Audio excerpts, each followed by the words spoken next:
resume our discussion with 4 returning fixtures on the defensive side of the ball. Patrick Jones II, Jalen Twyman, Paris Ford, and DeMar Hamlin. We look ahead to next year, what unique motivation they received from last year, and who they look up to on the field. So looking ahead to the schedule, it was released recently. I know it's a game-by-game mentality, but is there anything on the schedule you have circled? I would say for me personally, I'll say Notre Dame. That's a game I can't wait for, especially at home. I'm one game at a time, but I don't want to sound like I'm different from everybody else, but I'm looking forward to every game. I'm more worried about practice number 1. I got everybody circled. I got a hit list on everybody.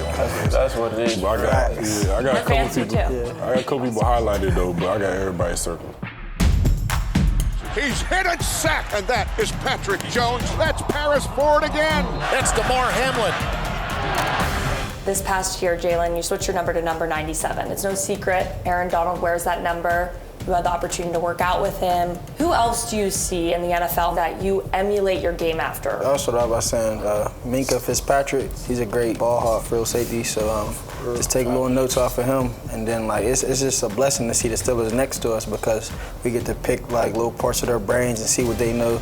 We can emulate it to our games. If I ain't looking at Aaron Donald, I'm looking at Grady Jarrett. Grady Jarrett is a defensive tackle for the Atlanta Falcons. So I'm always watching dudes who are my height and my size. So I feel like me, Grady, and Aaron play a lot alike. I got a couple guys I look at. I look at Jadeveon Clowney. I look at T.J. Watt next door, and then I look at Von Miller. Those are my 3 guys I really look at. Somebody I like to just model my mentality after, and just the way I go about things is James Conner personally. Being in the locker room with him my freshman year, you just got a different vibe from him. He's the closest to that Mamba mentality, I would say. So that's the person I've been modeling myself after for sure. Let's play fast, play physical, win your one-on-one battles, and let's get that ball back. Let's go have some fun out there. This past year with DC Randy Bates, went through tonsil cancer. You as a team knew what he was going through. Was that a little bit extra motivation?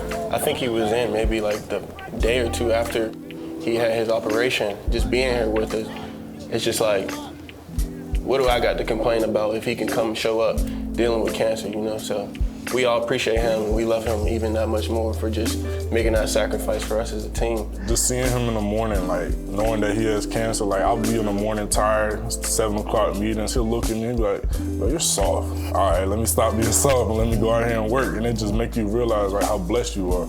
And just by looking at other people and seeing if he could push through, there's no reason why I can't push through and keep going.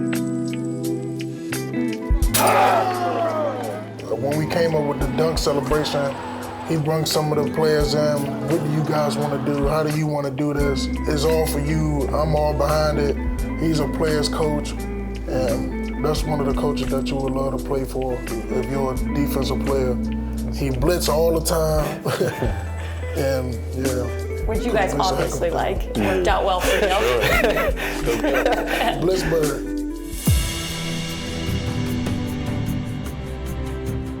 I love that it's a sports city. They got football, hockey, baseball, all that, and it's just a completely different environment. It's just the whole city just supports all the sports teams, and I think that's amazing. Being though that I'm from DC, and that's a city Pittsburgh City, it reminds me of home. If I'm not close to my mom, I go over to Paris' house every Thanksgiving, eat all the food, go on the refrigerator, make a plate. Then my dad, he always say, JT, come get a plate all the time. So this is home. You guys have such a bond to the city. From here, you've always played hard for this city. Talk a little bit about your bond and what the city means to you. We just hometown kids. We mama's boys. We both mama's boys at first. So as far as the city, it's just we got so many ties to our hometowns and just so many personal reasons why we want to be able to just bring some light to our city and just don't run away from our city and bring someone else's town some joy, Just keep it home and personal. And there's a lot of little kids in the city that knows us and knows our stories. And for them to see us on the TV screen being from Pittsburgh, it's big to them. That's showing them that anything is really possible. That they can do it. Like most of the kids in the city that we know only come from single-parent houses. So like having us in their life is almost like a father figure, literally. And like we just do whatever we can to help anyone. And if you know us, you know that we're giving people. I mean, I'm ready for the first game, so I appreciate you guys all sitting down with us. We're so glad each of you made the decision to return for 2020. Hell to Pitt. Hell to Pitt. Hell to Pitt.